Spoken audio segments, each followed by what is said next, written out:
E aí galerinha, estou trazendo um vídeo novo. Esse é 5 mangás onde o protagonista é um espadachim muito poderoso. Espero que gostem. Não se esqueçam de deixar o like e se inscrever e também deixa um comentário, mas deixando de enrolar só vamos. Para começar, ficamos com esse mangá onde a história segue o protagonista, conhecido como Varna. Ele é um cavaleiro que passa seus dias caçando orcs, pois são as pragas mais fortes que infestam seu reino. Com suas grandes habilidades com a espada ele os derrota facilmente. Ele fazia parte da Ordem de Cavaleiros de Porcos, que é composta por plebeus. Com isso, entre as 5 ordens, ela é a única que não tem sagrado no seu nome. Há 100 anos no passado o continente foi atacado por um surto de monstros. Como os cavaleiros das famílias nobres se recusaram a lutar, o reino teve que recrutar plebeus para esse trabalho. Varna, em apenas 2 anos, que se juntou a essa ordem. Ele é o primeiro a se tornar vice-comandante mais rápido de todos os tempos. Após as batalhas, como o sangue do orc é tóxico, é necessário coletar todo o solo manchado ao redor. Com isso eles deixam marcado para os coletores. Eles fazem qualquer coisa para exterminar essas criaturas. Porém, para proteger o país e seu povo, mesmo sendo muito mal pago, ele sempre irá para o campo de batalha. Ele queria ser esse tipo de cavaleiro desde a sua infância, quando foi salvo por outro guerreiro quando foi atacado por um orc. A partir desse dia ele dedicou sua vida a se tornar um cavaleiro, e em poucos anos ele conseguiu se formar em uma escola de cavaleiros, e em pouco tempo no campo de batalha. Com suas habilidades ele ficou conhecido como o caçador de cabeças. Mesmo tendo um salário muito baixo que nunca aumenta, ele está decidido que vai caçar essas criaturas até os confins da terra. Mas ao decorrer da história ele acaba enfrentando outros inimigos muito mais fortes que orcs, e com isso ele vai ter que usar todas as suas habilidades com a espada que aprendeu por todos esses anos para ser capaz de sobreviver e assim completar sua promessa de proteger aqueles que são fracos. Nesse próximo mangá a história inicia com o protagonista, conhecido como Akira. Ele é um estudante normal do ensino médio que se destaca em apagar sua presença. No entanto, sua vida muda completamente quando um dia um portal misterioso aparece na sua sala de aula, e todos da sua sala são mandados para outro mundo de fantasia. E lá eles são recebidos pelo rei, que fala que todos foram convocados para que um se torne o herói e consiga derrotar o rei demônio. Os outros também receberão poderes para lutar contra os demônios, mas quando Akira abre sua tela de status tem umas coisas diferentes das outras pessoas. Sua classe é de assassino e sua habilidade de furtividade está no máximo. Logo após isso eles têm que mostrar as suas barras de status para todos com uma bola de cristal, para que seja descoberto quem é o herói. Mas quando ele vê que as habilidades dos outros são muito mais fracas que a dele, e até mesmo os status do possível herói nem chega perto das dele, com isso ele percebe que é melhor esconder sua verdadeira força para evitar problemas. Com isso ele ativa sua habilidade de furtividade para não ser notado.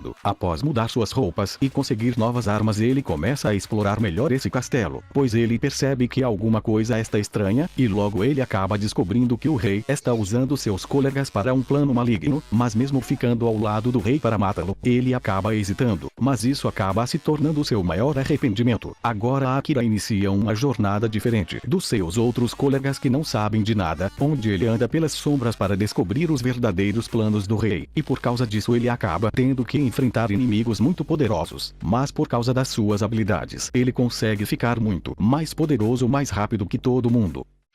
Agora ficamos com esse mangá onde a história inicia com o protagonista que um dia acabou indo parar em outro local com uma tela na sua frente. Ele logo descobre que acabou renascendo em um bebê chamado de Noah, sendo o 13º príncipe do império. Ele acabou ganhando aptidão para a água, sendo de 2 esse. Todos ficam surpresos por ele despertar seu elemento tão cedo. Com o passar dos anos, ele começou a se acostumar com essa vida de nobre. Sua posição é de um lorde de Alméria, a casa do clã da água. Todos veem seu status diferente do que ele ver, e aparentemente isso muda de acordo com o número de subordinados que ele possui, onde com apenas poucas empregadas já tinham melhorado seus status. Antes da sua reencarnação seu nível máximo era 8, mas agora mudou para um potencial de crescimento infinito sem limite. Mesmo sendo um príncipe, por causa da sua idade ele não podia fazer nada. Um dia seus irmãos fazem uma visita para dar um presente, uma espada chamada de Leviatã, que é também conhecida como espada demoníaca da água. Após segurá-la eles revelam que cerca de 120 pessoas morreram morreram no passado após empunhá-la, mesmo eles sabendo disso não importaram se ele morresse. Como o príncipe herdeiro morreu antes do imperador, uma sucessão imperial começou a ser bastante contestada entre os príncipes restantes, e agora Noah vai ter que trilhar um novo caminho onde, com a ajuda dessa nova habilidade, ele vai construir um reinado absoluto, se tornando o imperador com o maior exército desse mundo, e assim conseguir um poder supremo, mas não será tão fácil quanto ele pensava, pois seus irmãos também querem se tornar o imperador e vão fazer de tudo para conseguir até mesmo matá-lo.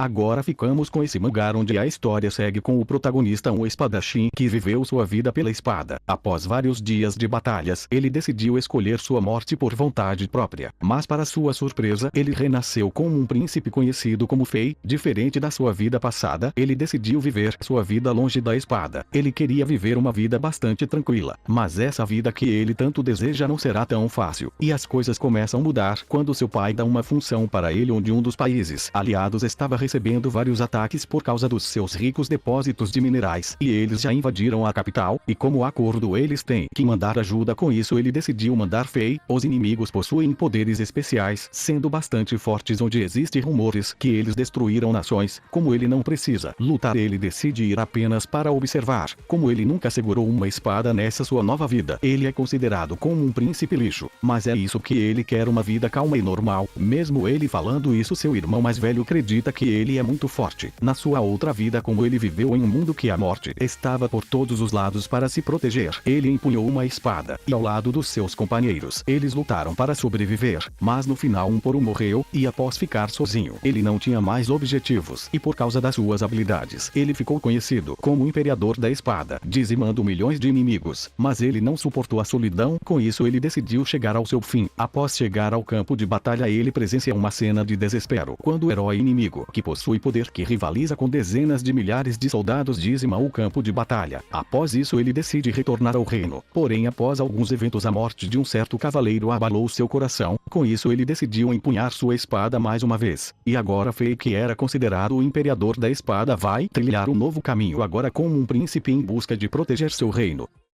Agora, para terminar, ficamos com esse mangá onde a história segue o protagonista, conhecido como Sasaki, que perdeu sua mãe. Ele prometeu para ela que ia terminar o ensino médio e se tornar um samurai, mesmo passando por vários problemas. Ele conseguiu terminar a escola. Nesse mundo existe uma força chamada de Izanagi que combate criaturas conhecidas como Mononoke. Esses guerreiros empunham espadas, com isso ficaram chamados de samurais. Graças a eles a cidade permanece tranquila e segura. Como Sasaki admirava os samurais, ele fez o teste para se tornar porém, quando ele vai saber o resultado, ele descobre que falhou, isso porque ele não possui nada de energia sobrenatural, pois é necessário um ataque imbuído de energia sobrenatural para derrotar os Mononokes. Apesar de Sasaki ter uma força esmagadora, ele não seria capaz de derrotar essas criaturas, com isso ele nunca seria um samurai como tanto deseja. Porém, as coisas começam a mudar quando ele acaba se encontrando com uma jovem garotinha que estava sendo atacada por um Mononoke. Como ela falou que alguém salvou ela e estava lutando contra esse monstro, Sasaki decide ir ajudar, mas ao chegar no local ele descobre que foi outro Mononoke que salvou ela. Sem saber o que estava acontecendo, ele apenas pega essa pequena criatura e sai correndo. Mesmo essa criatura sendo um desses monstros, ele fala que quer fazer do mundo um lugar gentil onde ninguém se machuque. Como eles foram parar perto de uma escola, Sasaki decide lutar para proteger as pessoas, mas como ele era fraco, é facilmente derrotado. E é neste momento que ele decide trabalhar junto com o Mononoke que ele salvou. Com isso ele se transforma em uma espada, e juntamente com a força esmagadora de Sasaki, ele é capaz de dizimar o monstro facilmente, pois como ele não possui sua própria energia espiritual, com a ajuda desse Mononoke, ele é capaz de usar a energia dele. Com isso agora Sasaki, junto com essa pequena criatura que quer o mundo feliz, vão lutar juntos contra todas essas criaturas, e agora ele pode se tornar um samurai que tanto desejava, e com isso deixar sua mãe orgulhosa.